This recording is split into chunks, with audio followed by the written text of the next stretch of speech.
안녕하십니까. 어쩌다 책입니다. 오늘 소개해드릴 책은 티핑 포인트입니다. 지은이 말콤 글래드웰, 옮기니 이모키, 출판사는 이끌리오입니다. 그럼 책을 보겠습니다. 뜨는 것에는 여러 가지가 있다. 해파리는 물에 뜨고 비닐봉지는 바람에 뜬다. 밤하늘에는 별이 뜨고 당신 가슴엔 무지개가 뜬다. 어디 뜨는 것이 이것뿐이라마는 물론 비닐봉지도 당신 가슴 아닌 사회라는 공간에 뜨는 것들이 있다. 스테이지가 뜨고 핸드폰이 뜨고 신경쓰기, 언희경이 그리고 7부, 8부 바지가 뜨는 것처럼 문화적 사회적으로 현상으로서 뜨는 것들이 바로 그것들이다. 오랫동안 일정한 상태를 유지하던 현상들이 신비한 마법이라도 끌려든 것처럼 아니면 홀린이 마법에서 풀려난 것처럼 어느 날 갑자기 변하기 시작한다. 일단 시작된 변화는 엄청난 힘을 얻으며 걷잡을 수 없는 현상으로 발전한다. 이처럼 기존의 균형 상태가 깨지면서 특정한 문화, 사회적인 현상이 하나의 거대한 회오리로 몰아치는 것이 이른바 뜨는 현상이다.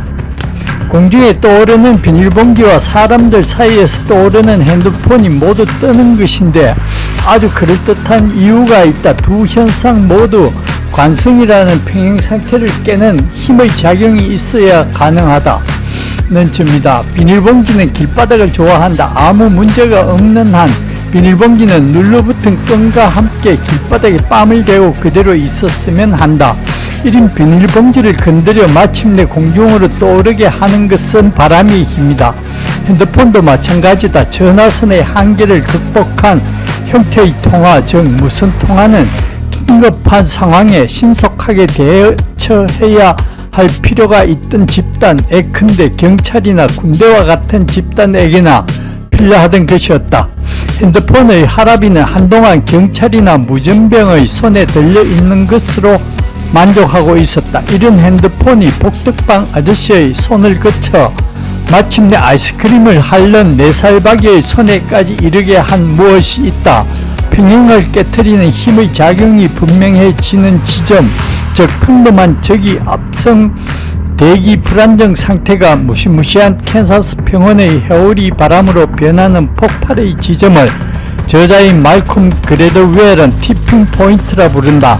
티핑은 사전적인 의미로는 균형을 깨트리는 것이다.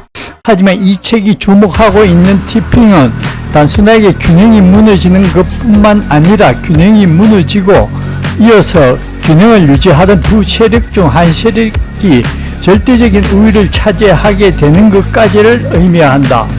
하지만 말콤 글래드웰이 보여주고자 하는 것은 이런 가치 개념은 배제하고 어떤 시장 원리와 커뮤니케이션을 통해 이 광고의 메시지가 소비자의 의식에 달라붙어 기억되고 구체적인 구매 행위로 이어지면서 티핑을 하는가라는 점을 과학적으로 분석하는 데 있다.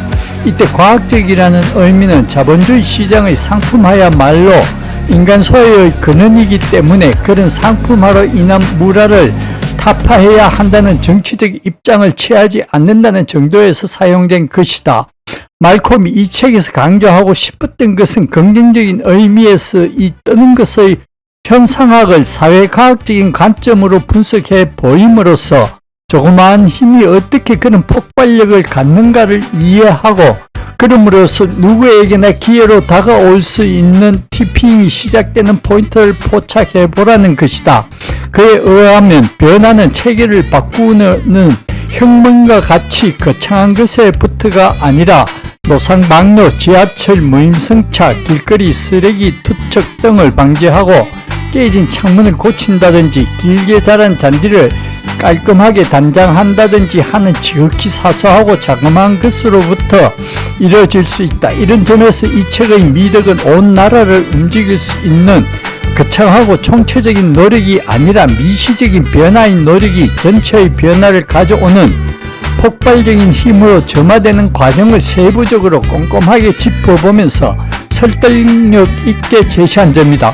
그러므로서 이 책은 엘포트라는 매번처럼 50의 나이에도 호기심으로 눈을 반짝거리면서 주변을 살피보고 작은 한 부분을 튕겨줌으로써 어떤 것이 뜰 수 있도록 하는 가능성을 독자들에게 제공한다. 하지만 어떤 것이 뜨기 위해서는 뜰 수 있는 추진력을 가해주는 상황이 필요하다. 뜰 수 있는 상황이라는 정치, 역사, 사회, 문화적인 변수를 고려했다는 점에서 이 책은 과학적인 분석이라는 이름 아래 맥락을 배제한 무정력 상태의 다른 분석들과는 차원을 달리한다. 정확히 초점을 맞추고 목표를 정한 이와 같은 개입을 살펴보면서 어떤 비평가는 그것을 미봉책이라고 간단히 처리해 버릴 수도 있을 것이다.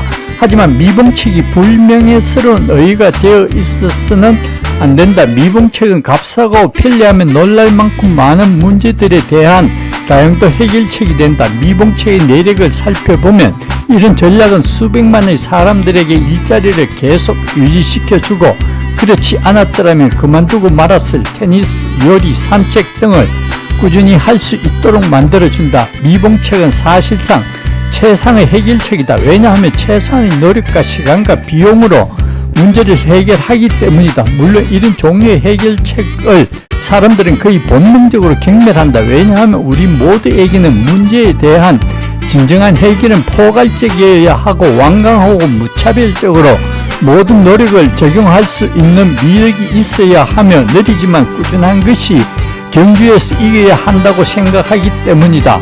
물론 문제는 노력을 무차별적으로 투자하는 것이 언제나 가능한 것은 아니라는 데 있다. 편리한 지름길이 필요할 때도 있으며 작은 것에서 많은 것을 만들어내는 방법이 필요할 때도 있다. 궁극적으로는 그것이 티핑 포인트가 성취하고자 하는 핵심이다. 티핑 포인트 이론은 우리가 세계를 생각하는 방식을 재구성하도록 요구한다. 우리가 새로운 정보와 사람들 사이에 관계 맺는 특이한 방식에 관해 이야기하는데 많은 시간을 할애했다. 우리는 극적이고 기하급수적인 변화를 측정하는 데 애를 먹는다. 우리는 얇은 종이 한 장을 50번 접으면 그 길이가 태양까지 닿을 수 있다는 것을 상상할 수 없다. 우리가 인지할 수 있는 범주의 숫자, 우리가 정말로 사랑하는 사람의 숫자, 우리가 진정으로 알고 있는 지인의 숫자는 뜻밖에도 제한이 있다. 우리는 추상적인 방식의 문제에 대해서는 두 손을 들어버리지만 동일한 문제가 사회적인 딜레마로서 제시될 때에는 그것을 해결할 수 있다.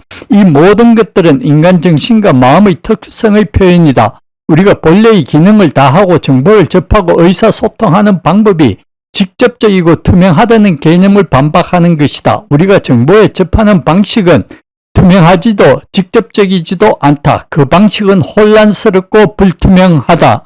네, 오늘은 말콤 글래드웰 작가의 티핑 포인트를 보았습니다. 도움이 되셨다면 구독과 좋아요 부탁드립니다. 감사합니다.